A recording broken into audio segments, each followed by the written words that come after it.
I want to ask you, because your expertise is marketing and you're clearly very knowledgeable about it.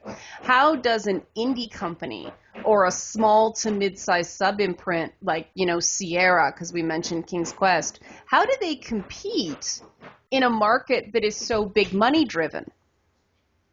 I've got 4 awards for you. Five Nights at Freddy. Okay. It's like that guy did it right. It's like he understood the market that he was in, the competition he was up against, and he knew how to get his product out there. And how did And he do it's that for like, people not familiar with that? PewDiePie!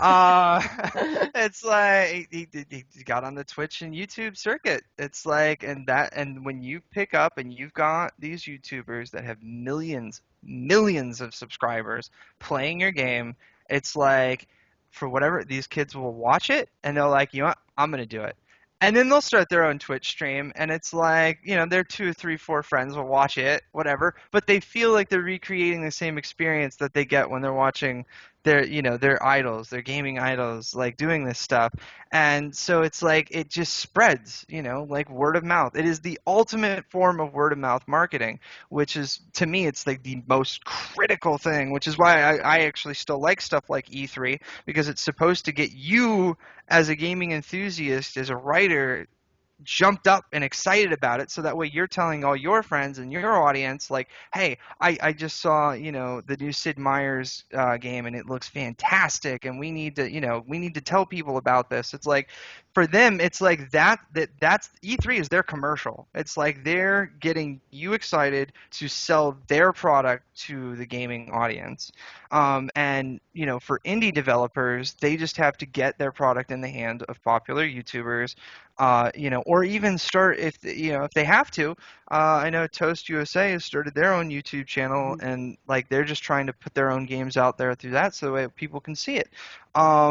It's about getting these personalities, because people love powerful personalities, and I feel like Twitch and stuff like that, it's become, our generation's radio. Mm-hmm. It's like I loved listening to radio shows when I was a kid growing up, and it's like I love listening to podcasts now. So it's like there's that need for human, it's like you're having a conversation with someone, and sure, they're not in the room, but it's like you get to, like,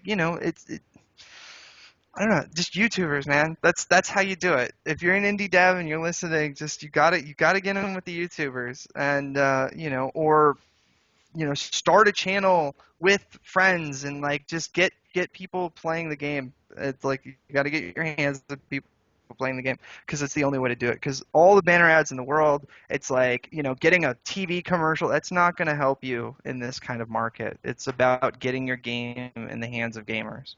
So that you touched on one of my big frustrations with E3 is, I mean, I discovered some glorious things at E3 every year, but they're always smaller publishers. I mean, I'm thinking, or smaller games, like I'm thinking things like Skylanders or League of Legends before anyone knew what they were. I mean, my big pick, like sort of small developer, is Skyshine's Bedlam this year, but that's because I was able to sit there and just play the game unmolested for 20 minutes. Now, you move over to one of the bigger publishers, and with the exception of something like Unraveled, where if you have an appointment, you could actually play the game, there's no hands-on whatsoever. They're bypassing those, tastemakers or those influencers completely. They're bypassing the advocates and going straight to the consumer, or attempting to go straight to the consumer. And that frustrates me, because I mean, it's an unpopular view, but people ask me, what do you think about Fallout 4? Don't know. Well, what do you mean? Couldn't play it. And that shocks people. And even 5 years ago, that would have been, oh, okay, yep, makes sense. We've lost that understanding that access matters, and that's baffling to me, because I know how powerful it is when you can get your hands on something.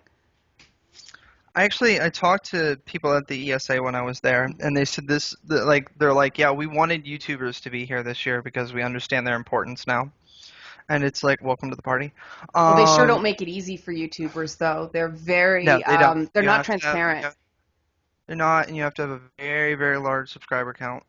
Which they don't tell you It's what it like, is. It fluctuates. Like that's the thing right. about E3 is they make the rules, and so the rules are different every year.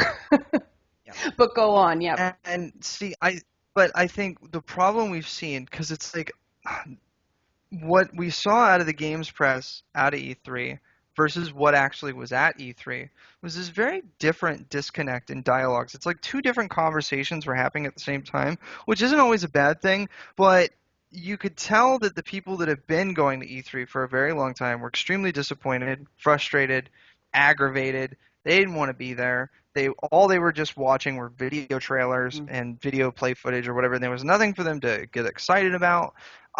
Almost no one would stick around and ask questions of the developers and stuff like that, which shocked me. Yeah, I was like, yeah. Do your job, ask some He's questions, right come in on, front of get in there." you. Yeah. And it's like they're right there. Just talk to them. I mean, I talked to David Job for like an hour. It's He's like the dude is great, isn't he? awesome. He's He amazing. is he is an amazing dude. Yeah. So we could swap E3 stories all day. No, but I mean, he's one of the people that I think of. It's like he's so accessible, and he's there to talk about his products, and that accessibility thing. It's just like, why don't more people get that secret sauce? Because it's done very, very well for him. And I mean, that's a marketing pillar. That's a basic. If people don't know what you're selling, they don't buy. But Yeah. it just, am I wrong in thinking that gaming marketing defies all best practices of marketing on the planet?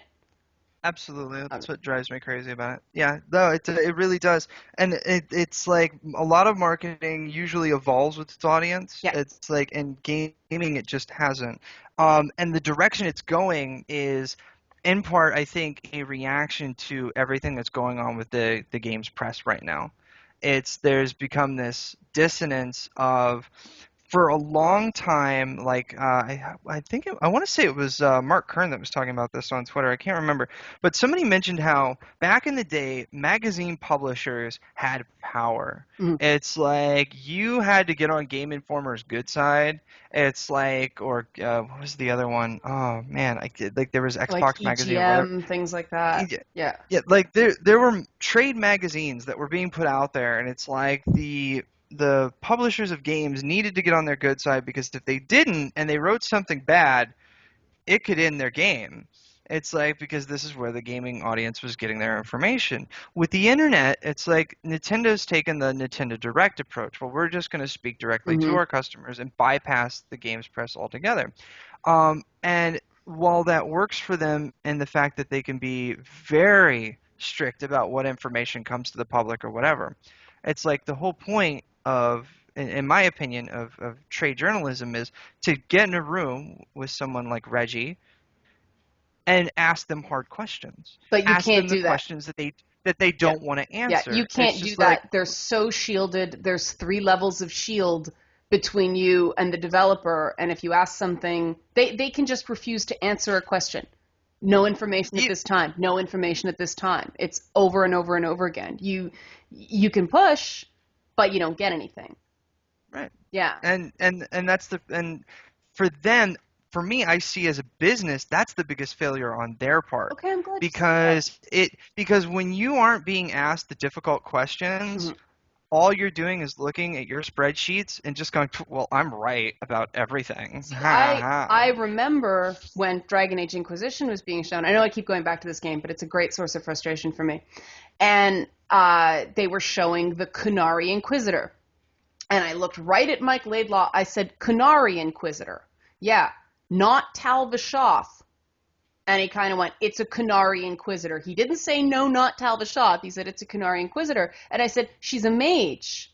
Why isn't she, Cerebos, which they have the mouths shown up and their eyes gouged out and all this stuff. And I'm sitting here going, I'm very intrigued. And then, of course, the game came out, and all the lore that I thought he was implying, like a big lore shift or something like that, it wasn't there. It was just a cheap cop out that no, it's a mercenary, and that sort of thing I feel is exceptionally disappointing for me, both as a journalist because he whiffed it, he pushed it, he just passed on the question, And I'd much rather somebody say, I'm going to pass on that if they can't answer that. Like, just be direct.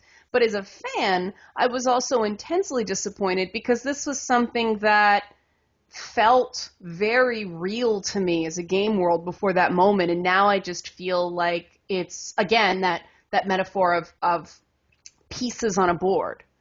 Right. And now that's me as a layperson.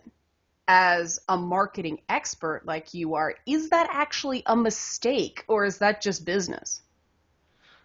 Um, in most parts, it's just business. Okay. Because they don't want to say anything that, they feel is going to hurt their bottom line.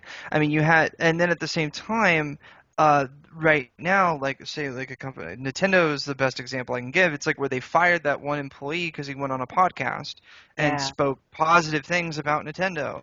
And it's just like, but he spoke the word of Nintendo and he wasn't given permission to do so. There's, you know, I understand you don't want to leak information that could potentially hurt you or give your competitors a heads up to what you're doing. And that's why non-disclosures are so important, and that's why I really hate games journalists working from different websites in such close proximity with that kind of Hmm. communication, sharing stories, where I'm just like, whoa, whoa, whoa, whoa, whoa, if I'm going to make any money, you can't know what I'm doing over here. It's like, go away, go look at your own computer screen. But is a It's plot point really like top secret information? I mean, not a major spoiler, like not a massive twist. Like we were talking about The Walking Dead, and if you don't know sort of the deal with the governor, where have you been? Do you think that information's become a little overvalued now? Like people are a little too impressed with their own perceived brilliance? I think so, but the other difference between, say, a movie and a game is that Destiny started with the original set of writers and Hmm. was in one direction, and by the time you got to the final product, it was completely different. Right. And the thing I know this about gamers, and I know you do too, is when you tell them something, they expect you to honor it or hold you to it or whatever. So it's like, if a character starts out this way, within the first 6 months of development, and all of a sudden 2 years later it's completely different, you will have a subset of people that are just going, "That's not what you said it was going to be." It's like that's not what the pre E3 footage looked like 2 years ago. Yeah. Why doesn't it look like that now? And Your it's schmuck like, voice is the same as mine. Sorry, that's why I'm laughing. It's true though. But that's development.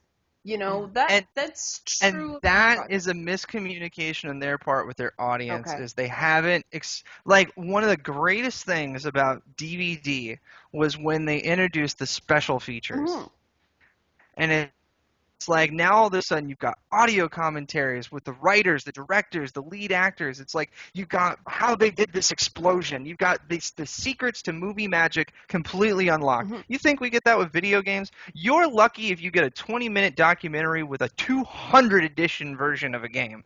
And it's like, and that's to me one of the biggest problems is they have not communicated to their audience that is very savvy how the hell this works, how this industry works. It's like you could put cameras in there and start filming the development process and walk people through, oh, these are the storyboards. Like this is how the writing process went through. This is how, this is how we did Laura Croft. This is how we reinvented Laura Croft. Let's have a conversations with the writers about rewriting Laura Croft and how we breathed new life into the series and what our motivations were for doing it. And they don't do that. And the best thing you get is maybe 2 to 3 minute snippets. You might get a little bit here from their E3 performance, but they do not show their target consumer what the hell they're doing. It's just like, here, buy this. And That's it's that's very true with the Tomb Raider franchise because I have pushed those devs and pushed those devs for precisely that information. What is the thinking?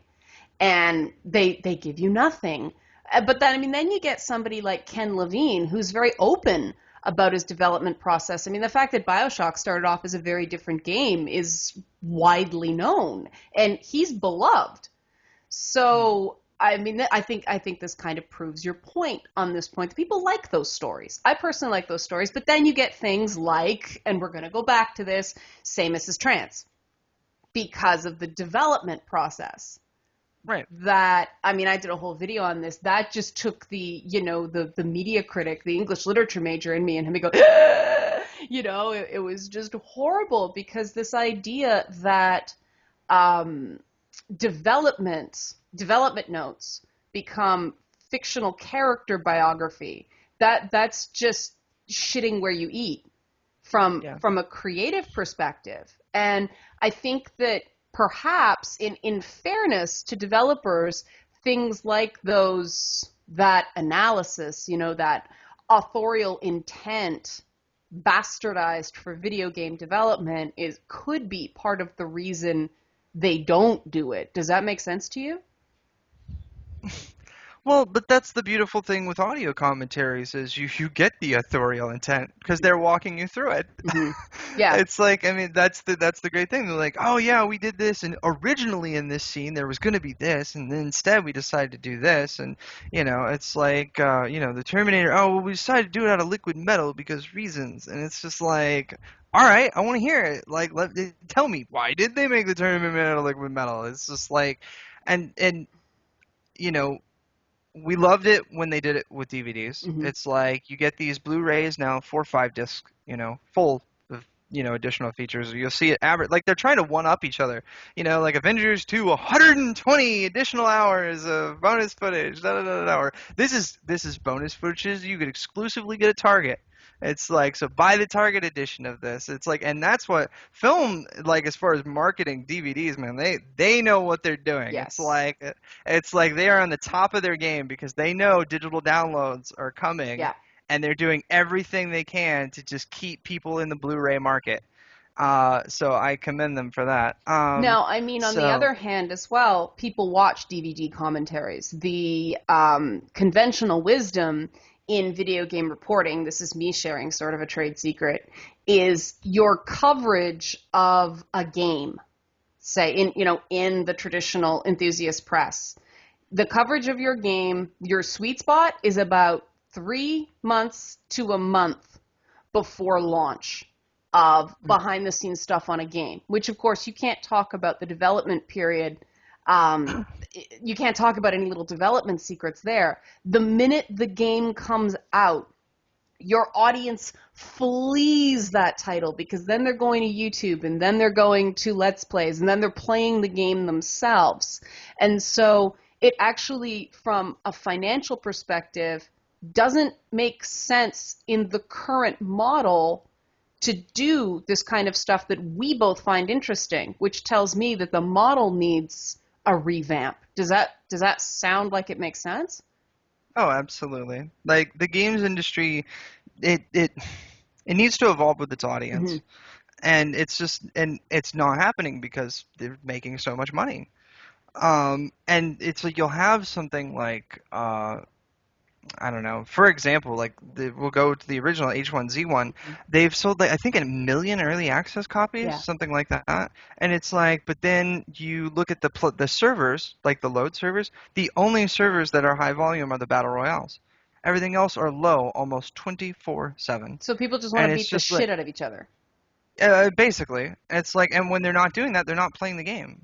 So it's like, oh, you sold 1 million copies of an early access game that's going to be a free to play game. Great. Now, where did your customers go? They download it. They realize it was extremely shitty on PvP, that it's way too easy on PvE. So all they're doing is beating the shit out of each other in battle royale, or they're just not playing it. So it's like, yeah, you made your money. Congratulations. But in the end, your customers abandon your product. So or are abandoning it. So the question becomes then, how many times can a studio do that before their customer base no longer shows up to support them? Yeah, I think you get three at most, personally. Depending. If somebody like Rare could do it more because they have that loyalty bank. Somebody like Bungie, well, they did it with Halo. I mean, the thing that kills me about Bungie is after Halo 2, you felt the love drain out of those Halo games, right? And Reach was one of the few I actually felt like, oh, they had a reason to make this game.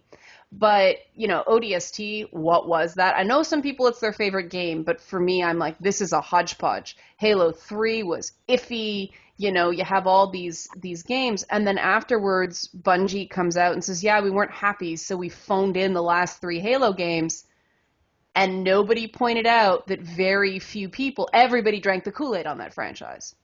Yep. So to me, that is a real indication. And, from your perspective as not, well, you are media, you sort of straddle the fence the way I do. But do you think stuff like that, the hype machine and people being afraid for various reasons to defy that hype machine, do you get the sense that that is part of why people are so put off by the games press? I won't even call it journalism because it's not really that, but games press as a whole now. The games press doesn't get to do their job. So, like, because they have no access Mm-hmm. to these people, was what we talked about earlier. Mm-hmm. So then, as a consumer of information, you expect them to get that information that you want. Right. Well, so do they, and they're not getting it. So it's like you've got frustrated writers dealing with frustrated customers, and the customers have no access to these people either. Of course not. And Yeah. the easiest way to explain it, and I'm not going to say her name, is when you turn off the comment section, it's like you create a problem for yourself. Now, you might want to use that problem and make yourself money because you're evil or whatever, but it's just like when you turn off that comment section, it's like you create a bottleneck where the people that are going to get the most frustrated, that have to get that message to you at all costs, are going to find you and get that message in your face. And at that point, they're furious. It's like because they haven't had a chance to vent it right there in the comments section on YouTube where it's very convenient and just go, I don't like this, I don't agree with this, blah, blah, blah, blah, blah. Send, and they walk away and they're done. It's like when you just say, no, talk to the hand, now all of a sudden you're going to create problems for yourself. And that's what these developers and publishers have done to journalists. So now they have a problem. Mm-hmm. And now the journalists have to do it with gamers and just say, well, I don't know either. Right. Too bad. Right. And it's just like, so there's just this complete just wall of no communication Yeah. happening between anyone, and that's why everyone's so frustrated. And that's, I think, led to a lot of it led to the climate that eventually would become Gamergate, because it's like, well, what did the writers have to do? Well, then they just focused on the indie devs Yeah. because they had access to the indie devs. So it's like, and they had so much access that it became very personal. And then when it becomes very personal with people you're supposed to be writing about, Mm-hmm. it creates kind of problems. And it's just like where a major studio, well, they won't even talk to you, let Mm-hmm. alone get in bed with you, both literally and figuratively. So it's like when you have that disconnect of an organization that is run so tight knit and professionally, and then an organization that is so laissez-faire that it's like the 1960s, Mm-hmm. then it doesn't work. And that's why it's just I can feel for like the past 2-3 years, like it's like just the wheels grinding in this machine, Mm-hmm. and all you hear is the metal. It's like our fingernails on chalkboard, and it's just like, will somebody break here so we can just rebuild this and have conversations about like what's the right way to approach your audience? What's the good way to have communication flow from developers through writers to customers? Assuming if you want to put up that third wall between, consumers and developers. I mean, Nintendo seems to be approaching their audience more directly. At the same time, it feels like they're not listening to their customers at all. They're just like, we're going to talk to you. That's all Nintendo's doing right now. We're going to DMCA everything you do on Yeah. YouTube. It's like we're going to shut down everything you're saying back to us and then just talk to you instead of talking to a writer who then talks to you. If anything, what they've done is they've saved some poor writer getting yelled at by Nintendo fans 24/7 because now that fan just gets to yell at Nintendo Mm-hmm. and they just can ignore it. Mm-hmm. Yeah. So, We've been talking to it's Tara broken. Sophia, YouTube co-producer for Girlfriends TV, freelance writer, and marketing guru. Tara, I feel like I should let you plug your contact information in case an indie dev or somebody wants to get in touch with you to, help them with their marketing, perhaps. How do people get a hold of you on the intertubes? The easiest way to get a hold of me right now is through Twitter at Hidden Tara. That's Tara Tara. I'm sure there'll be a link in the description. Yeah. And yeah, no, I check my Twitter to the point where even when, as you said in one of your videos, when Twitter breaks, I will go on my PC and I will still scroll back through all my notifications because I don't like to miss anything. Yeah. For me, it's a very versatile way to get a hold of information. Although my Twitter is very satirical at times, I just don't make it obvious. Pose law, people, come on, use your brains. Um, and then I need to get a new email address. Oh, magicaltabletopgirls@gmail.com. There you go. It's a new project I'm working on. Magical Tabletop Girls, or short MTG, because I'm a Magic the Gathering player. So it's a new project I'm going to be working on about girls and women in gaming. So and I'm trying to take a more positive approach to it, a slightly more family approach to it. It's like, while I'll go on a lot of live streams and I'll talk like a sailor and things like that, I want Magical Tabletop Girls to be more family friendly, where it's just like, no, I want mothers and daughters and fathers and sons. Anyway, it's really not just it's only gender specific in the sense that I feel like there needs to be more positive content out there, and more positive female role models in gaming, and it's like I'm hoping to facilitate that in the near future. Couldn't agree more. Tara, thanks so much for your time. Thank you.